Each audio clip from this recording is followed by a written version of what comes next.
남편이 너무 미워요. 왜 하필 저런 사람을 내 짝으로 만났을까요? 수많은 아내들이 속으로 혹은 눈물로 이렇게 토로합니다. 젊었을 때는 사랑한다는 한마디에 혹은 듬직해 보이는 모습 하나에 마음을 내어주고 인연을 맺었는데 세월이 흐른 지금은 그 선택이 후회와 원망으로 바뀌어 있는 경우가 많습니다. 어떤 이는 남편이 바람을 피워 집안을 흔듭니다. 어떤 이는 술에 취해 폭언과 욕설을 내뱉으며 가족들의 마음을 무너뜨립니다. 또 어떤 이는 책임감 없이 아내에게만 기대며 돈 한 푼 벌어오지 않으면서도 큰 소리치는 남편과 살아야 합니다. 이런 현실 속에서 아내의 삶은 매일이 눈물 젖은 밥상 같고 부부라는 이름은 오히려 족쇄처럼 느껴지기도 합니다. 그런데 왜 어떤 이는 다정하고 성실한 남편을 만나 평생 의지하며 살아가고 또 어떤 이는 가슴 저미는 인연을 만나 눈물을 삼키며 살아야 할까요? 이건 단순히 팔자나 운명으로만 설명할 수 없는 일입니다. 부처님께서는 이렇게 말씀하셨습니다. 모든 인연은 내가 지은 업의 그림자다. 내가 어떤 마음으로 살아왔는가, 어떤 덕을 쌓아왔는가에 따라 내 곁에 머무는 사람의 모습이 달라집니다. 사람들은 흔히 좋은 남편을 운이 좋았다고 표현합니다. 하지만 불교의 눈으로 보면 그것은 운이 아니라 인연입니다. 과거와 현재의 삶 속에서 내가 어떤 씨앗을 뿌렸느냐, 그것이 오늘의 결실로 나타나는 것이지요. 예를 들어봅시다. 어떤 여인은 늘 따뜻한 마음으로 이웃을 돕고 부모님께 효도하며 스스로의 삶을 바르게 가꿔왔습니다. 그런 그녀는 인연을 맺을 때에도 따뜻하고 성실한 남자를 끌어당깁니다.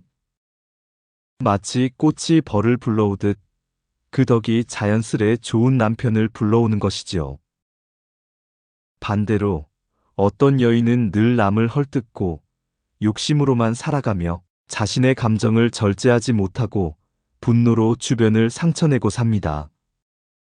그런 삶의 습관은 결국 비슷한 업을 가진 사람을 끌어당깁니다. 성격이 거칠고 책임감이 없으며 아내에게 고통을 주는 남편과의 인연으로 이어지게 되는 것이지요. 부처님은 말씀하셨습니다. 덕은 복을 불러오고 업은 고통을 불러온다. 즉, 좋은 남편을 만나는 것도 나쁜 남편을 만나는 것도 모두 내가 쌓아온 마음과 행실의 결과라는 뜻입니다. 물론 여기서 많은 분들이 이렇게 말합니다. 그럼 나는 무슨 죄를 지어서 이런 남편을 만난 걸까요? 내가 뭘 그렇게 잘못했다고 이렇게 힘든 인연을 치고 살아야 하나요? 이 질문은 너무나도 절절하고 당연한 물음입니다. 하지만 불교는 우리에게 이렇게 알려줍니다. 지금의 인연이 비록 고통스럽더라도 그 인연을 통해서 내가 배워야 할 것이 있고 또 그 인연 속에서 내가 덕을 새롭게 쌓을 기회가 있다는 사실을 잊지 말라고 말이지요. 즉, 좋은 남편을 만나지 못했다 해서 내 인생이 끝난 것이 아닙니다. 그 인연을 어떻게 바라보고 또 그 속에서 어떤 마음을 키워가느냐가 더 중요합니다. 만약 지금의 고통을 원망만 하고 흘려보낸다면 같은 업이 또 다른 인연 속에서 반복될 수밖에 없습니다. 그러나 그 고통을 자각하고 내 마음을 바르게 돌리고 덕을 새롭게 쌓아간다면 그것은 또 다른 새로운 인연을 불러오는 씨앗이 됩니다. 한 할머니의 이야기를 들어볼까요? 그분은 젊어서 남편의 술과 폭력에 시달리며 살았습니다. 밤마다 눈물로 베개를 적시며 왜 하필 나에게 이런 남편이 따라붙었는지 하늘을 원망하기도 했습니다. 하지만 세월이 흘러 불법을 접하면서 그분은 깨달았습니다. 남편을 바꾸려 하기보다 내 마음부터 바르게 세워야 한다. 그때부터 원망 대신 기도를 했습니다. 부디 이 인연이 나를 깨닫게 하는 길이 되게 해주십시오. 남편의 어리석음을 원망하지 않고 나의 마음을 다스리는 공부를 하게 해주십시오. 그렇게 살아간 세월이 쌓이자 놀랍게도 남편도 서서히 변해갔습니다. 거칠던 말이 줄고 늦게나마 미안하다는 고백이 나왔습니다. 이처럼 인연은 고정된 것이 아닙니다. 내가 쌓는 덕이 바뀌면 내 옆에 있는 사람도 서서히 바뀌어 갑니다. 설령 당장 눈에 띄게 달라지지 않는다 해도 내 마음이 먼저 바뀌고 내 삶의 방식이 달라지면 적어도 그 인연이 나를 더 이상 짓누르지 못하게 됩니다. 그래서 우리는 묻습니다. 좋은 남편을 만나려면 어떤 덕을 쌓아야 할까요? 이 질문은 결코 남의 이야기가 아니라 지금 내 삶과 미래를 바꾸는 가장 중요한 물음입니다. 오늘부터 하나씩 작은 덕을 쌓아가는 것, 그것이 곧 좋은 인연을 부르는 길이 됩니다.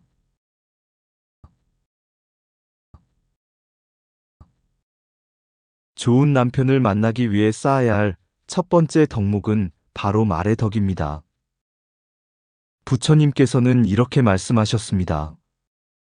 부드러운 말은 향기로운 꽃보다 더 오래 기억된다. 말 한마디가 인연을 만들고 말 한마디가 인연을 깨뜨리기도 합니다. 많은 아내들이 하소연합니다. 저 사람 연애할 때는 그렇게 달콤한 말 잘하더니 결혼하니까 한마디도 안 해요. 하루 종일 고생하고 돌아왔는데 수고했다는 말 한마디 없고 그냥 텔레비전만 봐요. 하지만 여기서 잠시 생각해 볼 필요가 있습니다. 과연 나는 남편에게 어떤 말을 건네왔을까? 남편의 행동을 지적하고 비교하고 무시하는 말들을 내뱉지는 않았을까? 사소한 잔소리와 비난이 쌓이면 그것은 사랑을 말라붙게 하는 가장 큰 독이 됩니다. 한 아주머니의 이야기를 들어봅시다. 남편은 늘 무뚝뚝하고 칭찬 한마디 안 하는 사람이었습니다. 아내는 속으로 늘 불만이었습니다. 당신은 왜 다른 남편들처럼 말 한마디 따뜻하게 못해? 이 말이 반복되자 남편은 점점 더 입을 닫아버렸습니다. 결국 집안은 대화가 사라지고 서로 얼굴만 봐도 한숨이 먼저 나왔습니다. 그런데 어느 날 아내가 불교 강의를 들으며 마음을 바꾸기 시작했습니다. 남편이 말을 안 해도 내가 먼저 따뜻한 말을 건네자. 그날 저녁 아내는 저녁상을 내오며 조심스레 말했습니다. 당신 오늘도 고생 많았지? 밥 맛있게 먹어. 남편은 대답을 하지 않았습니다. 하지만 그날 이후 아내는 매일 그렇게 말을 건넸습니다. 처음에는 묵묵부답이던 남편이 몇 달이 지나자 서툴게 대답을 시작했습니다. 그래. 고맙다. 짧은 한마디였지만 아내의 눈에는 눈물이 고였습니다. 그 작은 변화가 다시 부부를 이어주는 다리가 되었습니다. 말의 덕은 이렇게 서서히, 그러나 분명히 인연을 바꾸어 갑니다. 좋은 남편을 만나고 싶다면 내가 먼저 말의 씨앗을 바르게 심어야 합니다. 말을 통해 사랑을 키우고 존중을 나누고 상대의 마음을 열 수 있기 때문입니다. 부처님은 말씀하셨습니다. 부드럽고 진실된 말은 천상의 음악과 같다. 좋은 남편은 하늘에서 뚝 떨어지는 것이 아닙니다. 내가 어떤 말을 매일매일 내뱉는가, 그것이 곧 좋은 인연을 부르는 힘이 됩니다. 생각해 보세요. 하루를 마치고 집에 돌아온 남편이 듣는 말이 당신은 왜 이것밖에 못해? 라는 말일 때와 오늘도 수고 많았어. 당신 덕분에 우리 집이 돌아가. 라는 말일 때 어느 쪽이 더 오래 곁에 머물고 싶을까요? 많은 여성들이 좋은 남편을 원하지만 사실 좋은 남편은 내가 어떤 아내로 살아가느냐에 달려 있습니다. 내가 먼저 말의 덕을 쌓으면 이미 나쁜 남편이라 불리던 사람도 조금씩 변해갑니다. 그리고 새로운 인연을 맺는다고 해도 반드시 따뜻한 말을 주고받을 수 있는 사람을 끌어당기게 됩니다. 따뜻한 말은 돈이 들지 않습니다. 시간도 큰 노력이 필요한 것도 아닙니다. 하지만 그 한마디가 남편의 마음을 녹이고 부부의 인연을 지켜주며 나아가 내 삶 전체의 복을 키워주는 가장 확실한 덕목입니다. 그러니 오늘부터라도 스스로에게 물어보세요. 나는 어떤 말을 남편에게 심고 있는가? 그 질문이 바로 좋은 인연의 씨앗을 심는 첫걸음이 될 것입니다. 좋은 남편을 만나기 위해 쌓아야 할 두 번째 덕목은 마음의 덕, 바로 자비와 존중입니다. 부처님께서는 이렇게 말씀하셨습니다. 남을 존중하는 이는 언제나 존중받는다. 존중과 자비는 마치 거울과 같아서 내가 내보낸 마음이 상대에게 비쳐 다시 내게 돌아옵니다. 많은 부부가 오랜 세월 함께 살면서 이렇게 말합니다.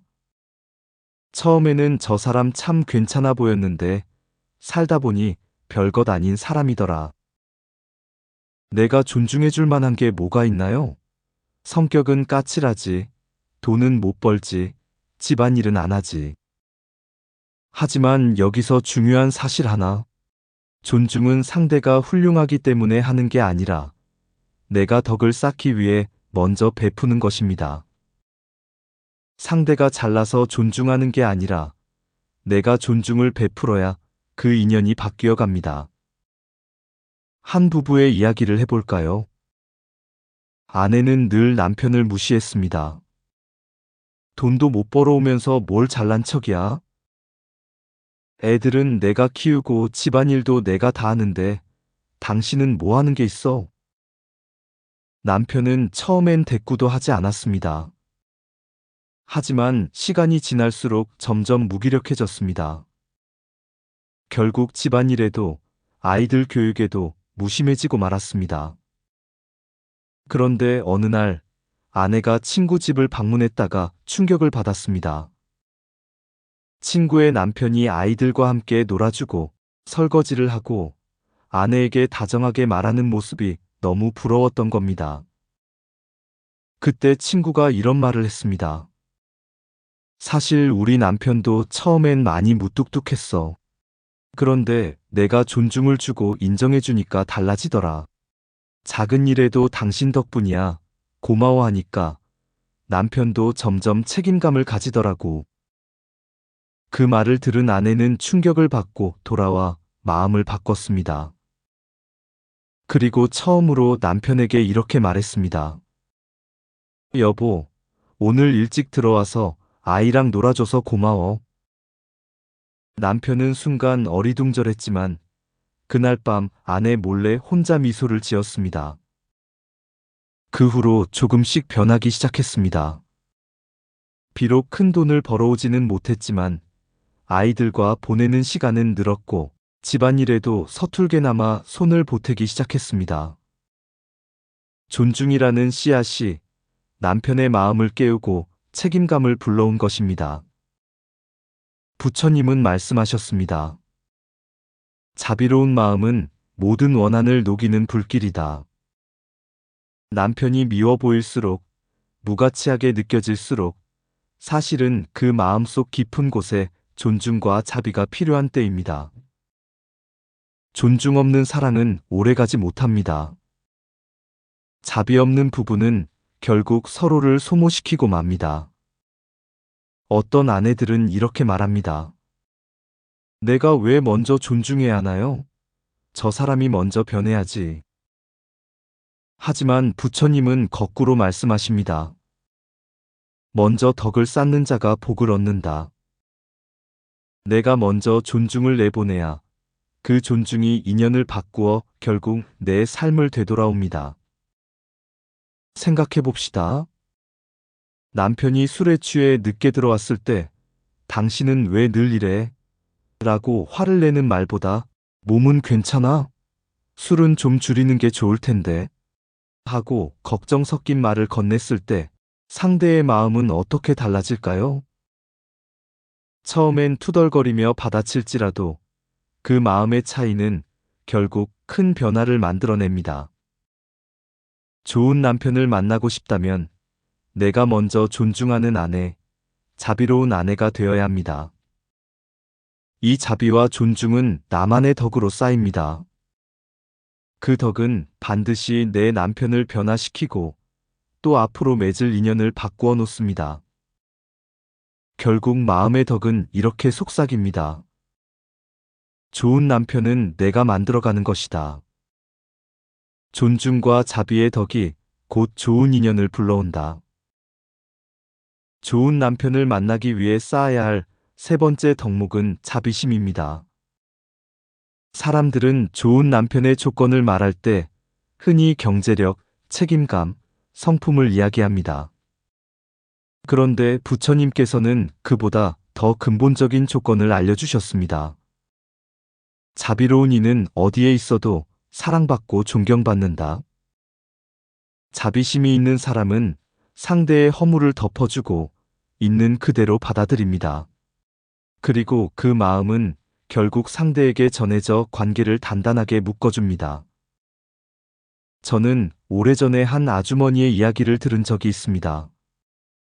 그녀의 남편은 성격이 급하고 말이 거칠었습니다. 장사도 여러 번 실패해서 집안 형편도 어렵게 흘러갔습니다. 주변에서는 이렇게 말했지요.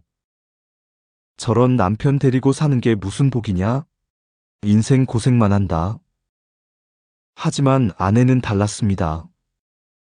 남편이 화를 내고 거칠게 말할 때도 그녀는 늘 이렇게 생각했습니다. 저 사람이 화를 내는 건 그만큼 힘들다는 거야. 속이 상해서 저러는 거지. 그리고 조용히 따뜻한 밥을 차려주고 가끔은 등 두드리며 말했습니다. 당신 힘든 거 알아. 그래도 당신이 있어서 우리 가족이 버티는 거야.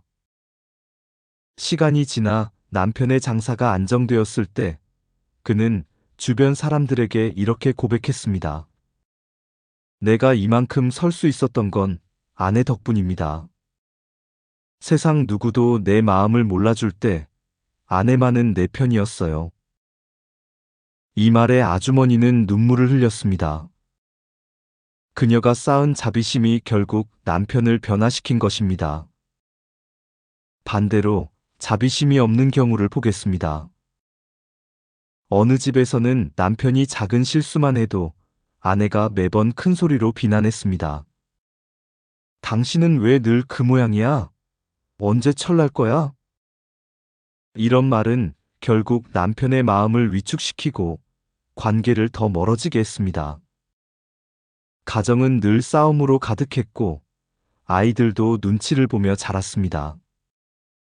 자비심이 없는 태도는 남편의 허물을 더 크게 만들고 결국 집안 전체를 힘들게 만든 것입니다. 여러분, 좋은 남편을 만나는 비결은 멀리 있지 않습니다. 내가 먼저 자비심을 쌓으면 상대는 그 마음을 느끼고 변화합니다. 부처님께서는 말씀하셨습니다. 누군가의 허물을 덮어주는 이는 마치 맑은 물이 흐르는 강처럼 언제나 그 향기가 널리 퍼진다. 남편을 변화시키려 하기 전에 내가 먼저 자비의 눈으로 바라보는 것.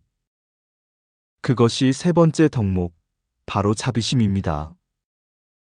자비는 남편뿐 아니라 자식에게도 이어집니다.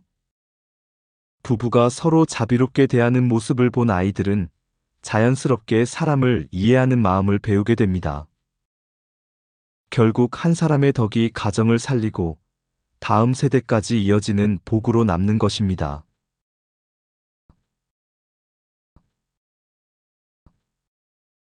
법륜스님께서는 이렇게 말씀하십니다. 남편의 기분에 따라 웃고 울고 남편의 행동에 따라 내 하루가 결정된다면 그것은 내 인생을 사는 것이 아니라 남편의 인생을 대신 살아주는 것이다. 나는 내 인생의 주인공이 되어야 한다. 이 말씀은 단순히 부부관계만이 아니라 우리가 살아가는 모든 관계 속에서 기억해야 할 지혜입니다.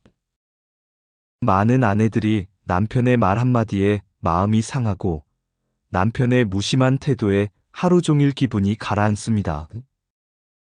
남편이 웃으면 나도 웃고 남편이 화를 내면 나도 울적해지는 삶. 겉으로는 내가 사는 것 같지만 사실은 남편의 기분과 태도에 끌려다니며 남편의 인생을 대신 살아주고 있는 셈입니다.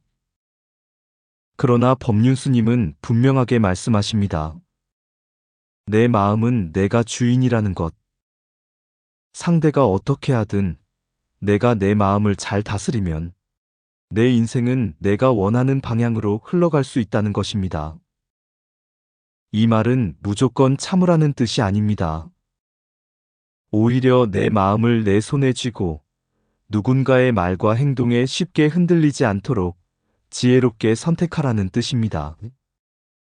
남편이 무심할 때도 나는 나 자신을 따뜻하게 돌볼 수 있고 남편이 날카로운 말을 할 때도 내 감정을 폭발시키는 대신 부드럽게 다스릴 수 있습니다.